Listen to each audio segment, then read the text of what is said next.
Bonjour à tous et bienvenue pour un nouveau numéro de 100% Quintet. Comme tous les vendredis, c'est sur l'hippodrome de Cabourg que va se disputer le Quintet Plus ce jour, à savoir le prix Bruno Cocatrix, une épreuve qui va se disputer dans la 4e course du programme à 20h15. Une épreuve réservée à des 7 à 11 ans bien connus sur le parcours des 2750 mètres de la piste cabourgeaise. 16 concurrents sont au départ, 8 au premier poteau, 8 au second. Tout de suite, justement, on regarde les partants. On commence avec l'As Horatio de Cerisy, qui vient de bien courir dans un quintet ici même donc sur l'hippodrome de Cabourg, et qui peut de nouveau terminer dans les 5 premiers. Le numéro 2, Emilio Piergi, qui n'a pas démérité dernièrement sur ce tracé, lui non plus, peut même viser une 5e place. Le numéro 3, Fast on Tonic, dont les dernières courses sont correctes et qui a la possibilité également de prendre une place dans les 5 premiers. Le numéro 4, Hera du Donjon, reste sur des courses honorables, plutôt sur l'herbe, donc ce ne sera qu'un outsider. Le numéro 5, Fort Daddy. Fort Daddy, les dernières courses de ce Fort Daddy sont plutôt modestes et on y visera plutôt une 6e ou une 7e place avant le coup. Le numéro 6, Unadora, qui n'a pas de marge mais qui sera bien placé au premier poteau. Le numéro 7, Fort Everstone, qui vient de bien courir sous la selle mais qui est nettement performant à l'attelage.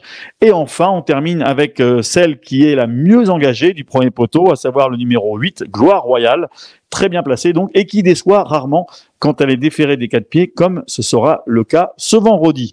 On passe au concurrent du second poteau avec le numéro 9, Genet de Boitron, dont les dernières courses sont correctes, mais qui n'aura pas la partie facile en devant rendre 25 mètres. Le numéro 10, Eleven Chapter, qui revient en forme après une absence de plusieurs mois, peut viser une place dans les 5 premiers.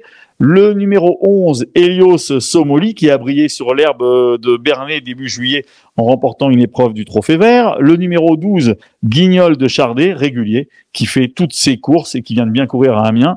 Le numéro 13, Gershwing de Chenu, là encore, un trotteur qui reste sur une bonne course à Anguin, même s'il ne sera pas déféré cette fois, il garde sa chance. Le numéro 14, Gamin de Mahé, dont les 2 dernières courses sont très bonnes et qui a déjà bien fait sur le hippodrome de Cabourg. Ça peut être une base pour ce Quintet Plus. Le numéro 15, Frozen, qui effectuera sa 3e course de rentrée et qui a certainement encore besoin de courir. Et on termine avec le numéro 16, Hardy Krone, 4e d'un événement à Cabourg au mois de juillet, en pleine forme, très bien engagé. Ce sera également l'une des bases de ce Quintet Plus. Voilà pour la présentation des partants. Tout de suite, on fait le papier.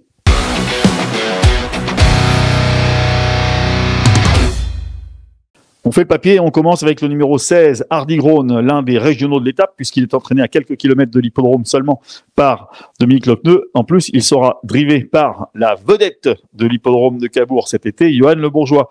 Une fiche spéciale, tiens, pour Hardy Krone, juste pour montrer que Hardy Krone, c'est une course sur le parcours, une place de 4e. Donc, l'aptitude à la piste cabourgeaise est confirmée. Une course de référence, justement, pour ce Hardy Krone, eh bien, ça sera tout simplement l'événement qui s'est disputé à Cabourg le 12 juillet, le prix des Hellebor, dans lequel il se classait 4e. Regardez, après être venu de la seconde partie du peloton, eh bien, Hardy Krone avait conduit le wagon de 3 depuis le poteau du dernier kilomètre. Et s'était bien défendu jusqu'au bout, donc malgré ce parcours peu favorable, même s'il avait perdu le second accessite à la fin, sa 4e place était très bonne. On doit le reprendre impérativement. Avec un bon parcours, il a forcément sa place au tout premier rang. Le numéro 14, Gamin de Mahé, là encore une fiche spéciale pour montrer que Gamin de Mahé, c'est 4 courses sur le parcours pour une victoire. Là encore, l'aptitude est prouvée pour ce Gamin de Mahé. Une course référence, ce sera tout simplement le prix Dominique Savary qui se disputait le 27 juillet à Anguin. Une très belle épreuve dans laquelle Gamin de Mahé se classait 2e après avoir attendu sur un 4e rang à mi-parcours. Il avait pu s'exprimer à mi-ligne droite, regardez, et on le voyait très bien terminé. Il avait même échoué de peu pour la victoire. C'est une course référence très sérieuse. Il se classait derrière Gai Matin, on le voit, et devant Gershwing de Chenu qu'il va retrouver dans cet événement. Voilà pour Gamin de Mahé, le numéro 14. On continue de faire le papier avec le numéro 12, Guignol de Chardet, qui lui aussi devra s'élancer au second poteau de départ, une fiche spéciale pour montrer que les 6 courses sur le parcours de Guignol de Chardet, eh bien 3 fois dans les 5 premiers. Donc là encore, un cheval qui se plaît sur la piste à main droite de Cabourg et avec ses virages assez serrés. Une course de référence pour Guignol de Chardet, c'était le 1er août à Amiens, dans le prix Paris-Turf, justement. Regardez, ce Guignol de Chardet avait attendu sur un 3e rang, il s'était vaillamment défendu jusqu'au bout. Il avait pris la 3e place, regardez, on le voit bien finir, il avait pris la 3e place tout à la fin. Donc une performance qui montre le degré de forme du pensionnaire de Philippe Daugeard, qui a sa place, une fois encore, dans les 3, 4 ou 5 premiers, en tout cas dans le Quintet Plus. On continue de faire le papier avec, là encore, un concurrent du second poteau de départ, le numéro 11, Helios Somoli. Helios Somoli qui apprécie ce parcours. Regardez cette fiche. Helios Somoli, 4 courses sur le parcours, 1 victoire et 1 2e place. Donc un très bon coefficient de réussite pour Helios Somoli. Helios Somoli, après avoir été absent de longs mois, il a fait la sensation le début juillet à Bernay en remportant l'épreuve du Trophée Vert à la cote astronomique de 137 contre 1. Il n'a pas confirmé en dernier lieu. Il faut savoir qu'en dernier lieu, c'était difficile de rendre la distance sur l'hippodrome de Bernay. Attention à ce Helios Somoli, qui n'est peut-être pas en retard de gamme, mais en tout cas qui est très bien au travail et qui semble capable de prendre une fois encore une part active à l'arrivée. Pour terminer le papier, impossible de ne pas souligner la candidature du numéro 8, Gloire Royale. Gloire Royale, il faut savoir que c'est la mieux engagée du premier poteau. Et il faut savoir surtout, c'est très important, que même si elle vient de décevoir quelque peu à Questembert, il faut savoir que ce jour-là, elle était plaquée. Et sur une piste fouillante, elle ne s'est pas du tout adaptée à cette configuration. Elle sera cette fois déférée des 4. Un cas de figure qui lui plaît beaucoup et dans lequel elle est toujours très performante. Donc attention donc à ce numéro 8, Gloire Royale.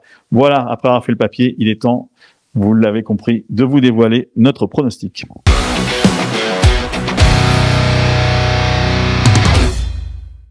Le pronostic sera essentiellement représenté avec des concurrents du second poteau qui semblent avoir plus de marge que ceux du premier, des chevaux qui sont plus titrés également, tout particulièrement le 16 Hardy Crown qui sera notre favori.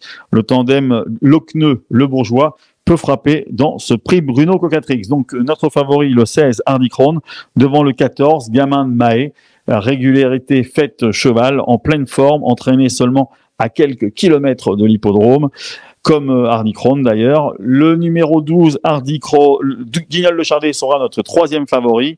Le numéro 11, Helios Somoli, notre 4e favori. Et le numéro 8, Gloire Royale, complétera notre combinaison de 5 chevaux. Voilà, nous répétons donc notre pronostic pour ce prix Bruno Cocatrix. Le 16, Hardy Crown. Le 14, Gamin de Mahé.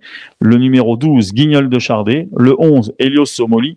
Et le 8, Gloire Royale. Évidemment, trouver le Quintet Plus en 5 chevaux ne sera pas évident. On vous conseille donc de faire un champ réduit en partant de nos 4 préférés, à savoir le 16, le 14, le 12 et le 11, et d'y ajouter derrière le 8, Gloire Royale, l'As Horatio de Cerisy, le numéro 13, Gershwin de Chenu, et le numéro 2, Emilio Piergi. Voilà pour ce 100% Quintet Cabourget qui va se disputer ce vendredi soir. Attention, il y aura d'autres courses très intéressantes vendredi. Et attention, notamment dans la première course, il y a un cheval qui va se produire et qui s'appelle Carnac-Wood. C'est le numéro 105, un cheval très bien né, puisque un fils de Riddy Cash et de la championne Kalita Bourbon, qui ne devrait pas décevoir et qui peut vous permettre de commencer cette réunion sur de bons rails, donc en s'imposant dès la première épreuve. Voilà, à bientôt pour un nouveau 100% Quintet. Bon jeu à tous.